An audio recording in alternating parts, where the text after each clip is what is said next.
everyone. That's a hopium take, but something to keep in mind as we're gonna go later into the stages. But on to the Rift we go. Hawks Indeed. one game away from advancing from round one for the first time ever and getting the revenge from Spring against Burning Core. And that's such an exciting concept, especially considering their placement in Spring. When we first came into this team, we were saying super comp. You know, this is a team full of different carries that could all be utilized. Best Blank, former world champion, Kanatsu, one of the leading top laners from the previous split. Then they underperformed. And especially me coming in fresh to the LJL within Spring, I was kind of questioning the strength of these players individually. Blank looked completely off with his pairings up with Reiner and Dasher. Dasher himself also, whilst having decent stats, was definitely not the standout mid laner that stood next to Arya that had been peddled to me. But now we've formatted in summer as they've slowly grown as players, and we get to really see these members finally get set up with each other. And it seems like Blitzcrank agrees. We can see really why many of our analysts favor the 3-0. I picked the 3-1 just for the memes, but it doesn't look like that's going to come into fruition. Yeah, you see, the funny thing is I also picked 3-1, but the graphic was done for the 3-0, so I just said, let's run with it. But don't let Matt Swan hear it, because I don't want to be labeled as a heretic. Anyways. And with Reiner on this Rakan, I got there eventually, we can kind of talk about his access in some of these games, because he's been a big facilitator for this team to find first bloods. In fact, he's topping the charts, and I'm hoping my production can bring this graphic up. He's topping the charts in terms of first blood percentage, and this stat has increased. Kashka told me in between the break that that's now 50% because of the games played today. So it wasn't before game 2. Oh, it's before game 2. Okay, my bad. Nonetheless, Blank's looking for the gank in mid lane. Don't think it's going to result in much though. And yeah, Reiner has been an excellent pairing between him and Blank to facilitate their play style towards finding kills within bot side, as well as looking towards mid lane as well with Dasher. So on this Rakan, something who's very, very roams and skirmishes, so important on this champion, especially once you get access to that quickening. We're hoping he can kind of repeat that and continue to kindle the success of Hawks within this series. You have to hope that's going to be the case. Although Blank pathing towards the top side, Kanatsu slow crashing the wave in. I mean, Sejuani, a very beefy top laner, can definitely hold her own. And, well, we kind of get to see a glimpse of that right now. Having wave access into Aatrox is so important, especially because whilst he does have a bountiful amount of AoE, that really doesn't come online as wave clear until he gets level 9, until he gets some CDR down. That's when he really starts to get control of the wave state constantly. And being able to get that cheater in, so important. So managed to recall whilst the wave was crashed, and has managed to hit wave again or come back to lane just as the wave hits again. So it's lost 0 creeps, picks up a tier and an extra pot to try and sustain as much as possible. That's just falling really low, and Flawless has immediately identified this. Now he's playing the Cartus, so not as happy to be looking for these kills, not as eager as that Hecarim. Nonetheless, manages to shove him out on a siege wave, nonetheless, and should be able to force that TP out. Yeah, and look at the jungle CS. Flawless on the first clear already, having a higher, number of camps compared to Blank. Two camps. Using the champion basically as was intended. Other than that, nothing particularly out of the ordinary happening on the map. Something to keep our eyes on is Marvel starting with a call, opting for more the scaling option. So even if the bot lane goes quiet, I feel like Hawks will be at least content with it. Yeah, I think cold start generally works out in favor just because you are playing into double melee. So those first 3 levels from Yuhi and Loser, not going to be particularly potent. Once we do get access to all spells, so that may change a little bit, especially with that cold start. Yuhi obviously going to have a lot of sustain in this lane, so very little vulnerability in turn though, which means that once level 6 gets online, it can be very scary suddenly for Marble and Ryan to have to play through. Indeed, and we saw Flawless try and go for yet another gang. And the thing to point out is twice it happened, and it was twice put out on the ward. There's heavy trading going on in the mid lane, actually. I will have to hold that train, although Dasher getting low, but so is Dice. The Pebbles getting blocked by minions, and neither of them is going to die, but Dasher definitely coming away on the front foot. Interesting to note there that Dice actually, in my eyes, did not use TV correctly here. He TP'd straight back to mid lane again with a non-siege wave coming in because he didn't want to lose access to those creeps. But given the waves that he flashed in, Flawless is flashing forwards, not able to find anything though. He ends up trading those flashes. Big win coming up for Burning Core though. Maybe we'll be able to convert that into something at a later date, especially when the Emperor's Divide is available. Yeah, Azir pretty good at reaching the other champion, especially when the Unraveled Earth is going to be down. So we'll keep our eyes on that as Hook going down onto Marble. Just a bit of back and forth trading in the bot lane. Yeah, because Dice ended up burning up that TP early. You see now having to reset on a really bad timer. What a play! Dice! He's not going to find the damage, but it was so close. It almost worked, but Blank having to burn the flash. Still, I'm calling it a win for Dice. And I really hope we get a replay on that actually, because Dice tried to do the miracle outplay as well as Blank's found himself caught out in the jungle. I think it's Flawless that's caught out actually. As the members of Hawks appear out of nowhere. That's going to be the first blood going to the jungler of the Hawks. A lack of respect there for the roam times from both Kanatsu and Dasher, who rotate up as quickly as possible. You got to save monkeys, man. Save the monkeys, you know? Yeah. I mean, is vulnerable in the jungle. Species? That's a really good question. He is a monkey king, but oh my god! Yuhi just decimates Marble, and they're not gonna go for Rhina, but damn, that's still a kill, and did it look painful? Yeah, maybe we shouldn't be talking about monkeys when level 6 is activated. Flash Ignite from Rhina. I don't know if this is going to result in anything, as he just gets to walk away. Okay, what a set of circumstances we come into. So we did note it briefly there. As soon as you hits level 6, suddenly this lane becomes very scary for Marble and Rhina, and it's right on a wave crash as well. So they both had access to that depth charge and that Nyla ultimate. They had the XP advantage as well because Nyla's passive, and it all coalesced into that dive there. And they managed to get a kill going on to Yuhi, and you can see that immediately put back into the pockets now. A significant gold lead in this AD carry position already for Burning Core. Yeah, and what are we going to get a replay on?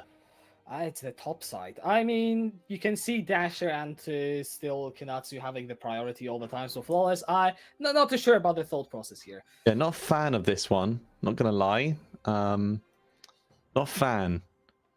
But they saved the monkeys. So I'm a fan of saving the monkeys. And here, yeah, it's Marble having to leave this whole CS. When the wave gets thinner, you can generally walk back in because you know that the creeps aren't going to deal a significant damage to you, but I don't think it matters if you get caught in between the turrets. That use of the depth charge actually from Loser really, really smart there. He pops it right at the start when Rhina's away from him, so he doesn't immediately take tower aggro, and that gives that knock up the space for Yuhi to actually dive past the turret, and so they get to juggle tower aggro a little bit easier. And also it interrupted the grand entrance, which would have knocked Yuhi up. Wow, didn't even see that. There we go. It was a really well-placed depth charge and results in a kill for Yuhi. We all talked through that. It is going to be a trade. Herald for the Dragon, with Flawless getting the Herald and Kanatsu just saying hi. An exchange going on at the moment, the classic Herald to Dragon exchange. Hawk's going to be picking up that Mountain Drake, which should help their lanes out slightly, but this is really that scaling Drake, not as much impact as some of the other Drakes within the early game, like that Infernal, like the Ocean. So I don't know. I think that generally in the favor of Burning Core, whilst Flawless did have a couple of clamps to clear. I mean, this is going to give them so much access to potentially looking for first target towards the spot side, as Yuhi and Loser doing a great job of bullying out this rather weak early game coming up from Zeri. So far, so good, as Dice is going to go in. Remember, no flash on Dasher. He is walking, though. I think that might just be enough. I did have to hold my breath there. Oh, no, the Requiem! It's going to be coming down. Is the shield? It is going to save him. Guardian on top of that. Ryan is there to save Dasher. Yeah, missing that wall of pain was so pivotal for Dasher actually being able to walk out there. That wall of pain had hit, that would have been a guaranteed kill. Nonetheless, they burn the Requiem, they find nothing in return, so Flawless is going to lose just a fair bit of tempo in this jungle placement now, especially as Blank has access to that Cyclone. Kind of look towards the next gank opportunity, and even with that Glacial Prison being taken away from Kanatsu, top lane could still be an angle as this wave is slow pushing in. Absolutely. And what was that? what was what? I think I missed it. Camera pan down for a second and then just doesn't matter. We'll move on. Ray Yeah, League Farkey, of very vulnerable Legends on this top side. auto-observing. Blank isn't gonna go for it though. Just walking back to get the ward. I mean, Ray Farkey does have the flash still available, to be fair, so I don't really see a world in which they lock him down, especially that early Merc threat, reducing the duration of crowd control. Look at the deep vision that Hawks have been able to put towards this bot side, even with the priority that Yuhi and Loser have been able to buy for this team. It looks like Burning Core kind of lose their time and set up offensive vision of their own, because Reiner's been doing such a good job of setting up this deep vision within this bot side. As Marbles caught out a big flub. Yep. Gotta hop over the wall, thankfully. Still playing as Zeri, so that works out in the end, but it was a very close and a dangerous situation. How do we get a little bit of a return to neutral game now? Because both junglers on resets, coming back to their lane. Oh, I say that, but Flawless showing his head in bot side. Remember, has this scuttle? We did just note that. Probably looking towards this first turret in the bot side, especially because they managed to chunk out Marble. They have to give it away. And this is looking like first turret going over to Burning Core. Already found themselves in a 1.4k gold lead. Turret being unlocked. That's over 2k now. And that's going straight into the pockets of Flawless and Yuhi. Very scary for Hawks to have to consider. And you can see the adaptation in gameplay this time around, because it's not even necessarily draft. Farkey is still on a carry, but they find the kills. Flawless goes ball lane to capitalize, and they are putting Marble behind. Yuhi is going to be ahead of Marble going into this mid game, and in terms of the magnitude of the gold lead, it's slightly less, but we are still on track for a very Burning Core dominated mid game. Yeah, and this then brings into question whether or not we think Yuhi's up to the task. Dice and Ray Farkey are still in our minds as very strong carry threats within this team. Ray Farkey, that's why they played to it. It's why the Darius was slotted in game 2. Yuhi has always been a question mark for us. He's always been a player that we maybe saw as a secondary threat within the team, not really hitting the same damage numbers. In fact, the damage split between all three members, laners, or Burning Core has been relatively the same, hovering between 22 and 26% for every member. He's never been that primary carry within the team. Now that he's been given the options, I think we're very hopeful that combined with the pick potential from Burning Core, they're able to push as much as possible. Kanatu's so caught out. Yeah, he is dead here. Loser taking the kill. One could argue it's unfortunate, but the kill is a kill, and plays going over to Yuhi. I think that's more important. Dies, though, called out as 3 members of Hawks converging in the mid lane. Emperor's Divide, though, keeping Marble away, but Blank with the secondary cyclone will be able to finish the job. I was about to talk about the clinic of gold income that Burning Core are setting up, and then Dice gets caught out for free within mid lane. Nonetheless, though, Yuhi is being absolutely funneled at the moment. Something we tackled during Desk was when gold gets put on key members, we want to see Burning Core play through it. And in game 2, it was a similar thing. There was a lot of pressure put onto Ray Farkey. He was given a lot of gold, as was Flawless. The problem was when they got to mid game, they really struggled to convert that into fight pressure, into winning fights, into objectives. We're presented with a similar issue now where Yuhi, once again, and I'm sure we'll get the gold charts up soon, Yuhi's been given a lot of standing gold and plates at the moment. He's sitting on a very big gold income. It's whether or not he and the rest of Burning Core are going to be able to use his gold funnel as it shows up there on the board. 2k over the next member coming up from Hawks. So whether they're going to be able to actually convert that into meaningful objectives, into mid lane tier 1, into the Baron and the subsequent dragons that as Infernal spawns just now. Well, it's a very similar setup to game 2, except it's now bot side. At Burning Core find their lead. We are slowly gonna hit the 15 minutes. It's, you know how there's the rogue time in LEC? I feel like we've been seeing a Burning Core time, or at least a bit of it in this series so far. Indeed. Now, you have to remember with Hawks' comp here, they have a lot of engage opportunities. When that Cyclone's up, that gives them 3 different champions to play through for that initial engage, combined with a couple of pick tools coming up from champions like this Talia. So very scary for Burning Core to start and stop like this. Big thing is that Dice opting into this crown, very tricky to pick up these earlier, as this is neutral, especially when Talia isn't on board. And that means that it immediately leads into that Infernal Drake being picked up by Burning Core, and Hawks just making the smart choice and just going, let's just not fight for this. part of me just died inside because we have both teams clearly geared for, more scaling, more defensive options with crowns being picked up on both the mid laners, and then we get the Cloud Soul. Isn't that fun? Don't we love Come Cloud on. Soul? Are you not a fan of Cloud Soul?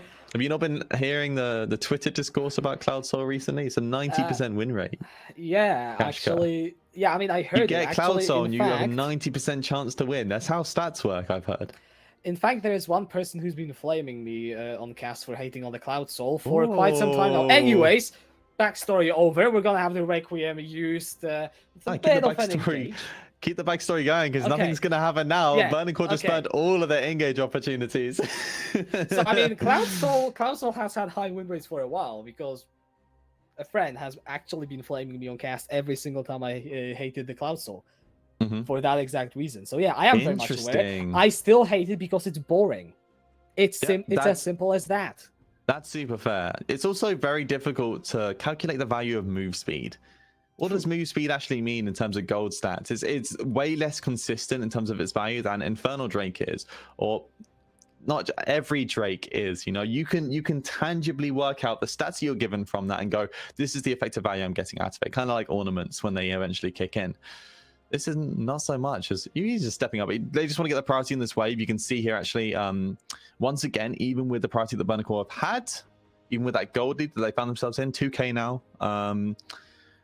The vision line still seems to be, by and large, held and controlled by Reina, who's been on point this game to kind of push back Burning Core so that when they're looking for these aggressive trades, just like the fight we saw just under a minute ago, Hawks are already aware of the play and they're able to respond not by mechanics, but by game sense.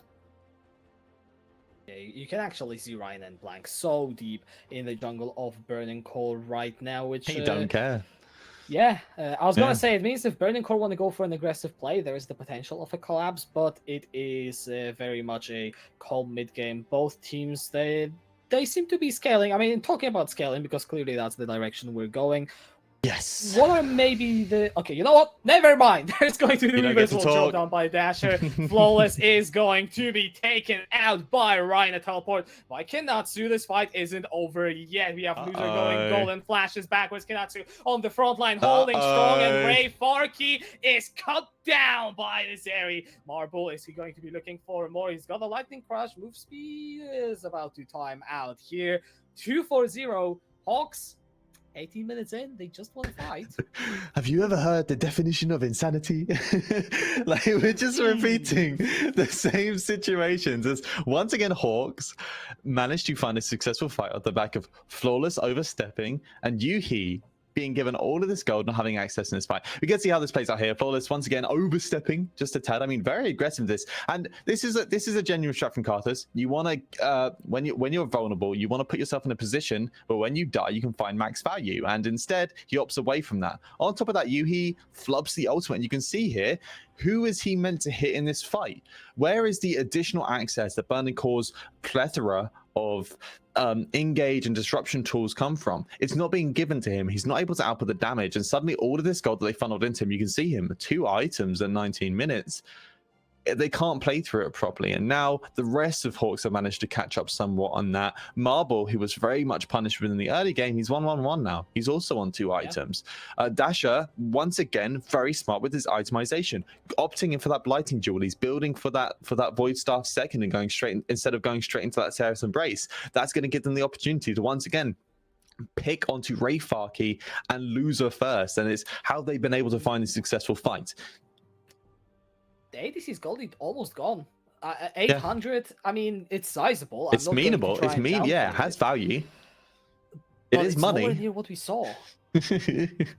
Indeed, it's been completely sequestered now, and Hawks actually finding themselves completely gold even as Baron spawns now, and this is right when Hawks seemingly out of nowhere managed to turn it around. They're looking for it again. That's the knockup found onto Yuhi, but Ray Farkey and Dice are there with a follow-up. Burning Core do manage to regroup. Dasher has joined the fray, but Flawless is nowhere to be seen. And Ray Farkey is just not able to sustain. Double kill, picked up by Marble Dice. He tried to do something. He gets a kill back, but it's 3-4-1. And 20 minutes over, it's Hawks with a lead. I wonder what they're going to look towards. Baron, only 20 minutes in the game is a very risky pickup. They do have Kanatsu as the primary tank. Marble there too for the DPS. I wonder if Flawless will make this suicide play. He's gonna go for the Requiem. I really don't think he should, personally. Oh, Kanatsu's so low. The damage is good, actually. Hold on. Yuhi and Flawless are just walking in. No. They're not stopping the damage on the Baron. The Baron is getting lower, and Flawless is dead. Yuhi with the Apotheosis is going to be able to take down Blank. He's healing up. He's taken down Marble. Yuhi is huge. A miracle play all off the back of that Requiem. It chunks Kinatsu so low so that he can't be that front end the team needs, and it all falls apart. Even through the MR that Blank has built up, but that gets completely shredded by you. He's ignoring all of the magic damage. He's slapping him in the face. We're going to get a replay on it here, and this is for the initial fight at least, and we get to see really... This is Hawks just playing their comp fundamentally the way that they want to. It's all of that disruption and an initial engage coming up from Blank, and then every member from the every remaining member of Hawks disrupts a different member, and it means that Blanco are playing in this deficit, especially with Flawless not in position. They're not able to find this fires. We're gonna quickly check our bottom left as we get a replay of we get the current live game. We get to see this Requiem and the value that it has here. Forcing Hawks off, and then the bold call to just go for the Baron. They don't get the Baron. Of course, Dasher's still plenty of damage, but that just perfectly sets up Yuhi to be cleaning it up, and it prevents a huge disaster. Let's just be honest. If Hawks get the Baron here, like, they're already looking at round 2 as a team. So Burning Core, they managed to keep the game in a state where it's gold even. So how is that looking? Yeah, and they still have that scaling opportunity. Now, obviously, itemization is a key factor here, and we can already see that starting to show its head. Hex Drinker picked up by Blank. We've seen a couple of Merc Treads come into. There's other MR items that have a lot of value against the double AP carries coming out from Burning Core. The difficulty is, how do you slot them in as full MR items against Yuhi, who's now 3-0, and Ray Farki, who, when left alone, can pump out copious amounts of damage even onto frontline threats, even with this Gore Drinker build that we've seen him lock into.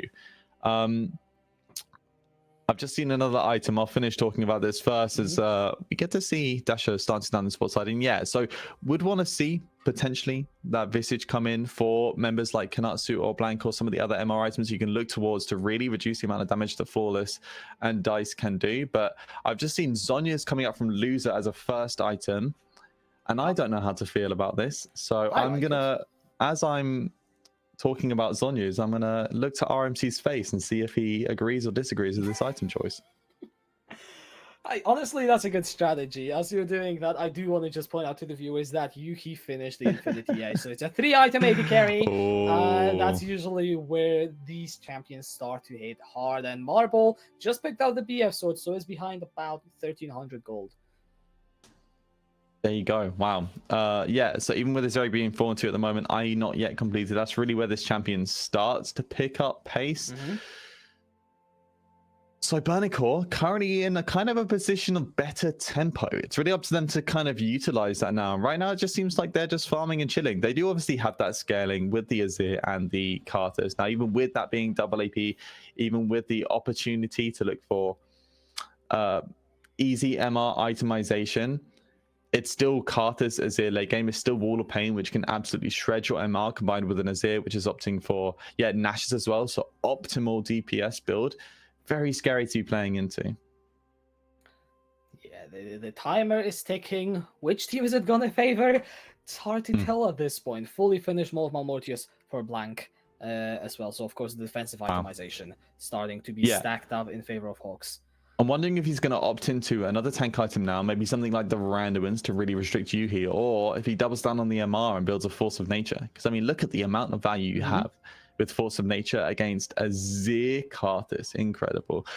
Let's take a quick look at the map in general, and we can see once again, Hawks, even with being net neutral and gold, once again, primary on that vision. Look at the jungle entrance points, all littered with vision. Whilst Burning Core also have that relatively small control around Baron, it seems to always be the priority for Reiner to be over here and doing exactly what he's doing on the screen right now and completely taking it away. And it's all through the priority that these mid lane and side lane has. It seems like Zeri, Talia, and Sejuani all can just default push these waves and be there to help support Reiner, pair up with him, and get this vision down.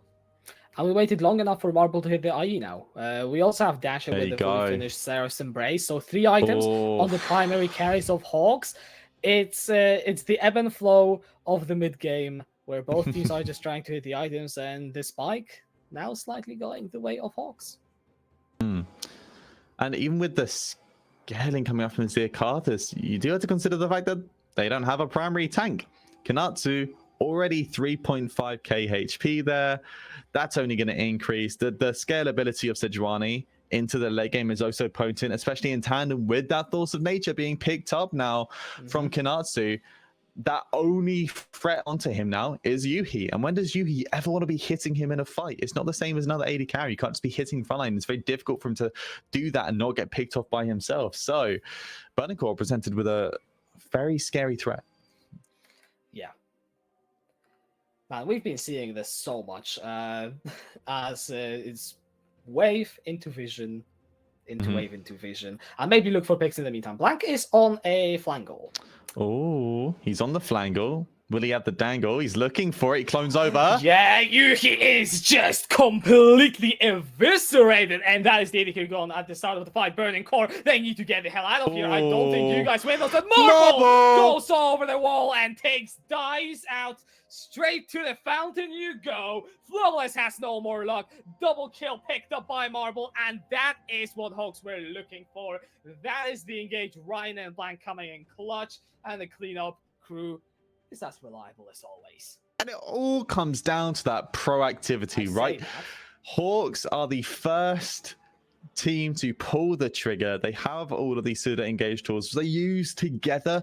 At the same time, the Blank dashed over the wall. Remember, he shows on vision. As soon as he gets around that corner, doesn't matter. Reiner is there, and we're going to get the replay on here. Specifically, keep eyes on Reiner when Blank's looking for this, because they pair up in tandem with Kanatsu as well. All of these ultimates happen at exactly the same time. Yeah. So, shows on vision, jumps over the wall, ulti, ulti, ulti. And there's no opportunity, there's no response there for him. At the same time, Dash is already there to slow down and disrupt the remaining members of Hawks. They see straight into that Baron, which has already been picked up. And now you can see from live game that they're just straight back on the map. They're looking to get rid of the remaining tier 2s on the map and look for this Cloud Drake as well. The stalemate has been broken, and if Hawks have been anything today, it is clean. So, Burning Core, they have to be shaking. There are no more chances. Only one more Nexus sends Hawks over to the second round. And with a Baron buff, with a 4,000 gold lead, with Marble on 4.5 items, it's looking good. And Marble is this key carry for this team, right? We've seen him come into such a prime position over summer. This was the superstar academy player from summer 2020 that came into spring and was a little bit underwhelming. But as this progressed, he himself has progressed. He's come on board, and especially on champions like Zeri, which is the pivotal AD at the moment, you can see how hard he's flexing his muscles. Now, Burning Core presented with a tricky option. Do they keep Dyson topside, especially having that TP available, to maybe look for that return inhib, as his inhib's definitely going to get unlocked in the bot side with his Baron available, or tricky options for Burning Core?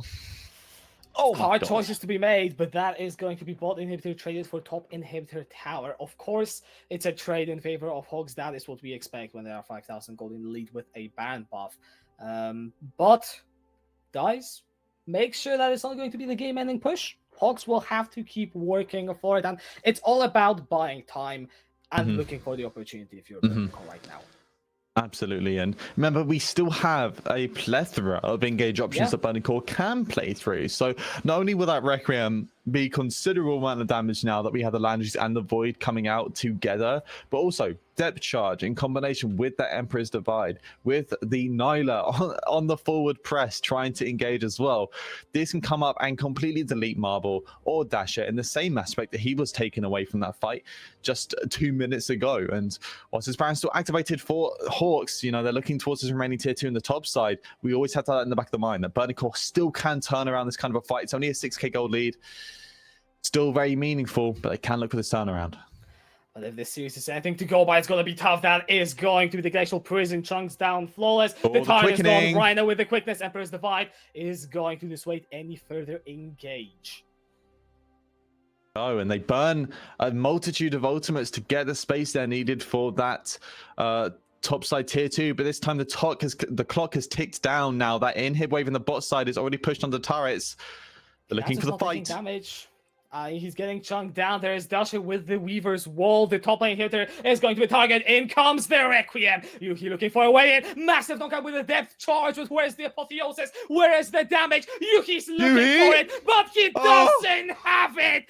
Instead, it's a marble show. And line up to receive all the damage that you can because the Zeri train ain't stopping, guys. And he is cut down in his base. That is going to be the near ace. Only Flaw is left alive, and Hawks, they will take their revenge from Spring. It's been a long time coming of 2020 to scale up to this point, but Hawks, they will make it out of the first round of playoffs and in style on top of that. We saw there the shreds for Burning Core, the opportunities for them to maybe turn around some of these games, but by and large, Hawks looked like they were in control, and as they end the game here, we have to talk about what a potent team they're looking like coming into the rest of playoffs. A very scary thing to consider for the second place and even first place teams that will